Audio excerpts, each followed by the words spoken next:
मोहतरम ख़वातीन हज़रात, अस्सलाम वालेकुम। मैं उम्मीद करता हूँ कि आप और आपके घर वाले खैरियत से होंगे। आज हम पढ़ेंगे attack on the Indian parliament December 13, 2001 और हम देखेंगे कि इसका इम्पेक्ट पाकिस्तान पर क्या था और पाकिस्तान ने अपनी खारजा पॉलिसी किस तरह से पेश की थी। हम उम्मीद करते हैं कि आपको हमारी मेहनत पसंद आती होगी और आपका बहुत बहुत शुक्रिया कि आप चैनल पर बार बार आते हैं। तो ये दुनिया का नक्शा है और हमने इसको मुख्तलिफ हिस्सों में तकसीम किया है ताकि उसको अच्छी तरीके से पढ़ सकें और इसी दुनिया में मौजूद मुल्क पाकिस्तान की खारजा पॉलिसी की तारीख़ हम आपको पढ़ा रहे हैं।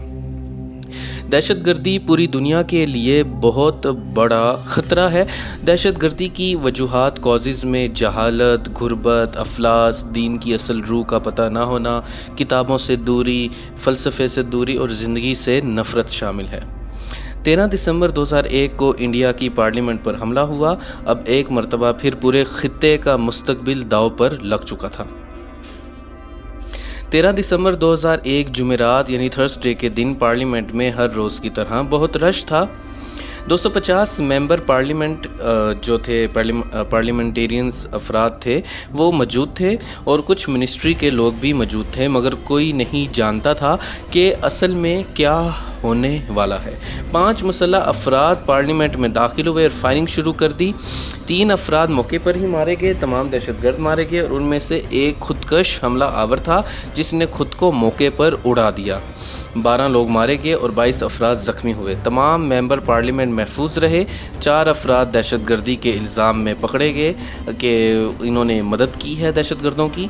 दिन जो था दुनिया भर के हुक्मरान और पाकिस्तान के हुक्मरान ने भी इस हमले की मज़म्मत की।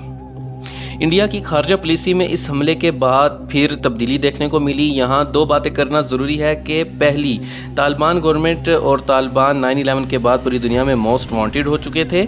इस तरह हिंदुस्तान को पाकिस्तान को बदनाम करने का मौका मिल गया था कि पाकिस्तान तो तालिबान के साथ अच्छे ताल्लुकात रखता है और इंडिया पाकिस्तान को पूरी दुनिया में बदनाम करने लग गया कि पाकिस्तान पूरी दुनिया में दहशतगर्दी फैलाता है। दूसरी बात ये अहम है कि इस हमले के बाद इंडिया कश्मीर के लोगों को भी बदनाम करने लग गया कि वो लोग जो अपने हक की जंग लड़ रहे हैं उनको बदनाम किया गया और दहशतगर्द कहा गया।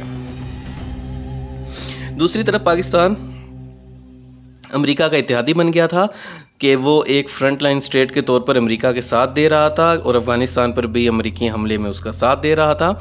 तो ज़रूरी था कि पाकिस्तान पूरी दुनिया को बताता कि वो दहशतगर्द नहीं है और कश्मीर का मसला सचमुच मौजूद है। इसके अलावा 3 दहाइयों में पहली बार ऐसा हो रहा था कि इंडिया ने अपने हाई कमिश्नर को पाकिस्तान छोड़ने का कह दिया।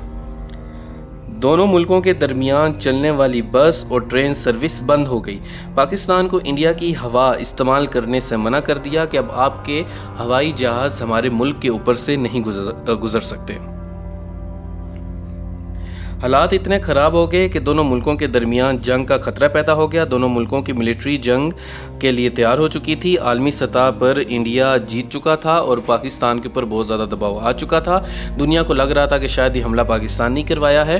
25 दिसंबर को अमेरिका 2 कश्मीरी मुसल्लह ग्रोहों को और जो कि हुर्रियत पसंद थे, आज़ादी पसंद थे, अपने हक़ की जंग लड़ रहे थे, उनको दहशतगर्द करार दे देता है। इससे हिंदुस्तान को कश्मीर में और ज़्यादा दहशतगर्दी करने का मौका मिलता है और वहाँ की आवाज़ और ज़्यादा दबाने का मौका मिलता है। इसके बाद क्रॉस बॉर्डर टेररिज्म की इस्तिलाह टर्म बहुत ज़्यादा मशहूर हो गई, यानी किसी दूसरे मुल्क में जाकर दहशतगर्दी करना क्रॉस बॉर्डर टेररिज्म कहलाता है, जो इंडिया करता है। और इंडिया की आज़ादी पसंद जो कश्मीर हैं उनको दहशतगर्द कहना शुरू कर दिया। लाहौर मायदे में कश्मीर पर बात हुई थी, मगर 9/11 के बाद सूरत हाल बदल गई और हर आज़ादी पसंद मुस्लिम तहरीक को दहशतगर्द या दहशतगर्दी समझा जाने लगा। मासूम कश्मीरी लोगों को भी दहशतगर्द कहकर बदनाम करना शुरू कर दिया गया। पाकिस्तान को बदनाम किया गया कि पाकिस्तान एक दहशतगर्द रियासत है। पाकिस्तान दहशतगर्द पैदा करने वाली रियासत है। आज़ादी पसंद तहरीक, हुर्रियत रहनुमा जो कश्मीर से ताल्लुक़ रखते हैं वो दहशतगर्द हैं। इस तरह के बहुत सारे इल्ज़ामात पाकिस्तान पर और कश्मीरियों के ऊपर लगाए गए। लेकिन दुनिया आज हकीकत जानती है कि कश्मीर में जो आज़ादी पसंद तहरीकें हैं वो अपने दम पे चलती हैं।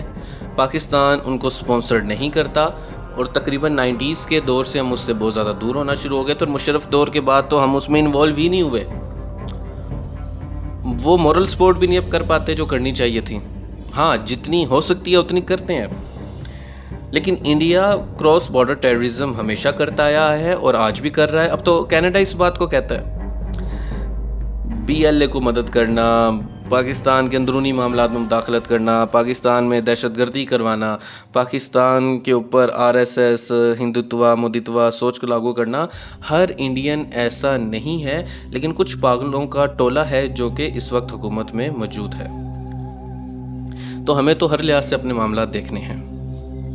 तो जैसे हमने आपको बताया कि पार्लियामेंट पे हमला होता है, उनका अपना सिक्योरिटी फेलियर है और इल्ज़ाम हमारे पे लगा देते हैं। और हमेशा आपको पता है कि पाकिस्तान इंडिया के दरमियान मामला बहुत फ्रजाइल रहते हैं, नाजुक रहते हैं, और एक छोटी सी बात बहुत बड़ी मिलिट्री जंग करवा सकती है। जैसे भी हाल ही में पहलगाम के अंदर एक वाक़या होता है, पता नहीं सही था या गलत था, और वो उनको पकड़ने की बजाय जितनी वो ऑपरेशन सिंदूर लॉन्च कर देते हैं, ऑपरेशन सिंदूर में जितना पैसा लगा उसको आप 10 पे तकसीम कर दें, उतने पैसे में या शायद उससे भी कम में उन्होंने दहशतगर्दों को पकड़ लेना था। अगर वो दहशतगर्द हैं तो उनको पकड़ लेना था, लेकिन उन्होंने क्या किया, उन्होंने फॉल्स फ्लैग ऑपरेशन किया, पाकिस्तान पे इल्ज़ाम डाला, ऑपरेशन सिंदूर लॉन्च किया और एंड पे मुंह की खानी पड़ी। अमन बहुत ज़रूरी है, लेकिन अगर आप हमारे खिलाफ हमारी जो अमन है उसको ख़राब करेंगे तो फिर आपको भुगतना पड़ेगा।